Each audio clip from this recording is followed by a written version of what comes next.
Meus irmãos e minhas irmãs, nos encontramos nesta quinta-feira, dia 2 de outubro, dia no qual nós recordamos os santos anjos da guarda, para que possamos juntos meditar a palavra de Deus.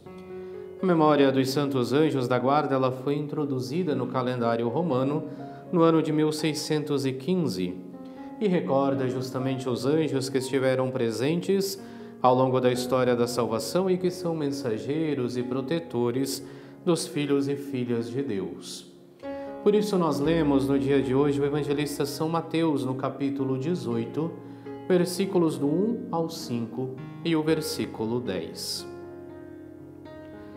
Naquela hora, os discípulos aproximaram-se de Jesus e perguntaram: quem é o maior no reino dos céus?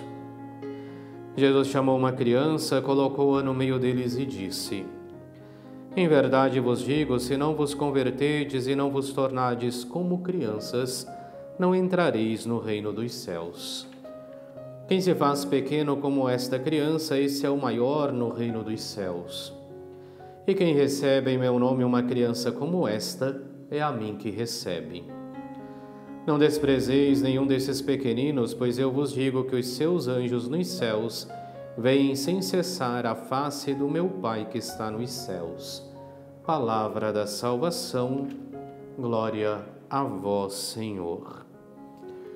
Como recordava já o início da nossa meditação, hoje nós celebramos os santos anjos da guarda.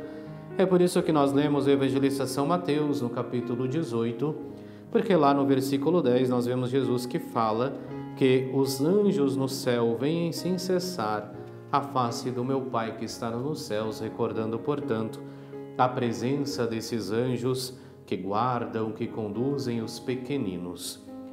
É claro que nós, ao recordarmos os santos anjos, recordamos sempre que eles são servidores ao longo da nossa caminhada. São aqueles que são os mensageiros de Deus, que são os nossos protetores e que nos auxiliam nesta caminhada ao encontro de Jesus. Também nos chama a atenção, obviamente, esse diálogo de Jesus com os seus discípulos que procuram saber, mas quem é o maior no reino dos céus? É uma pergunta que em algum momento nós também já nos fizemos, porque nós temos, infelizmente, ao longo da nossa vida em sociedade, esta ânsia por querermos ser os maiores, os melhores, os mais notados, aqueles que ocupam os altos cargos.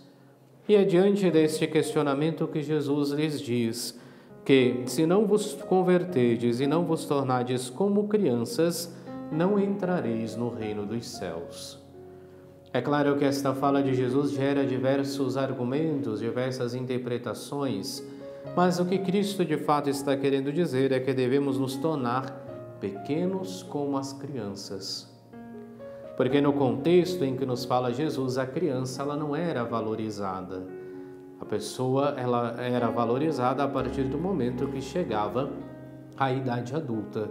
Mas naquele período em que estava na infância ainda, muitas vezes não se ocupavam-se com as crianças. Basta até vermos aquele relato em que as crianças procuram ir ao encontro de Jesus, mas os discípulos as proíbem. Proíbem porque o mestre não poderia perder tempo ocupando-se de crianças. É claro que hoje a situação está bastante mudada e graças a Deus está mudada. A criança encontra sempre mais dignidade, sempre mais espaço na nossa vida, na nossa caminhada. Mas era esse o contexto ao qual se referia Jesus.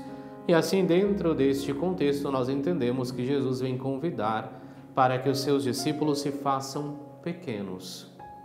Não em estatura, obviamente, mas pequenos de coração, que possam viver a humildade. Porque o reino dos céus não é o lugar daqueles que passam por cima dos demais, não é o lugar daqueles que querem ocupar os primeiros lugares, não é o lugar daqueles que querem ter os altos postos, mas é o lugar dos humildes, é o lugar dos pequenos, é o lugar daqueles que gratuitamente se dispõem ao serviço de Deus e ao serviço dos irmãos. É por isso que, voltando-se para os seus discípulos, Jesus lhes convida, por meio do exemplo da criança, a viverem na humildade, a viverem na pequenez, na certeza de que a humildade é esta porta que nos conduz ao reino dos céus. E assim nos chama para que possamos viver o serviço gratuito, serviço generoso a Deus e aos nossos irmãos e irmãs. É claro que ao celebrarmos também no dia de hoje os santos anjos, recordando-os como mensageiros e protetores dos filhos e filhas de Deus, nós também somos convidados a pedir a sua proteção e a Ele nos confiar. Existe uma oração que nós ensinamos geralmente às crianças e que nós, às vezes, na nossa vida adulta, vamos perdendo. A oração do Santo Anjo. Santo Anjo do Senhor, meu zeloso protetor, se a ti me confiou a piedade divina, sempre me rege, me guarde, governe, ilumine. Amém. É justamente nos confiarmos à proteção dos santos anjos que o Senhor coloca ao nosso lado como nossos auxiliares no caminho do Senhor.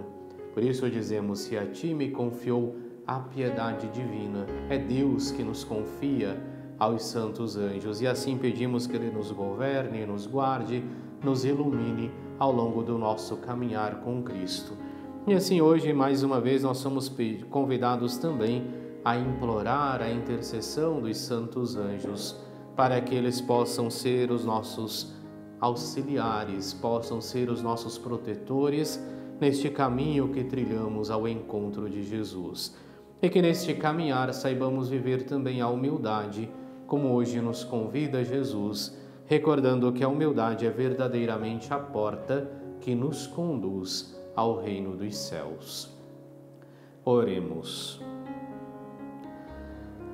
Ó Deus, que na vossa inefável providência vos dignais enviar os vossos santos anjos para nos guardar, concedei que sejamos sempre defendidos pela sua proteção e gozamos eternamente de sua companhia. Por nosso Senhor Jesus Cristo, vosso Filho, que é Deus e convosco vive e reina, na unidade do Espírito Santo, por todos os séculos dos séculos. Amém. Antes da nossa bênção final, quero aproveitar deste momento para fazer um pequeno esclarecimento. Nós celebramos a Quaresma de São Miguel Arcanjo. E, de fato, a Quaresma ela inicia-se no dia 15 de agosto e vai até o dia 29 de setembro. E um dos comentários questionava, mas não deveriam ser 40 dias de Quaresma? Se nós tomarmos estes dias, nós vamos ver que dá mais do que 40 dias. Justamente porque são sempre excluídos os domingos, porque o domingo é dia de solenidade, é o dia do Senhor, é o dia do Cristo ressuscitado e, portanto, nesse dia nós não podemos fazer penitência. Mas nós sabemos que o nosso calendário ele é móvel. A cada ano nós avançamos em um dia da semana. Então, se o dia 15 foi uma sexta-feira neste ano passado, no próximo será um sábado e assim por diante. Com isso, em alguns anos nós temos mais domingos, como foi o caso deste ano. Então, como nós tivemos um domingo a mais, tivemos um dia a menos da nossa Quaresma. Mas isso não deixa menos, não faz menos a nossa intenção de rezarmos a Quaresma de São Miguel Arcanjo e de pedirmos também a sua intercessão. Inclusive, isto acontece também com a grande Quaresma da Igreja. Se nós formos tomar, às vezes dá uns dias a mais, às vezes dá uns dias a menos, pelo mesmo motivo. Domingo é dia do Senhor, é dia de solenidade, não é dia de penitência. Esse é o motivo pelo qual esse ano nós tivemos 39 e não 40 dias de Quaresma. Nesse momento, peçamos a bênção de Deus Todo-Poderoso. E abençoe-vos Deus Todo-Poderoso, Pai e Filho e Espírito Santo. Amém.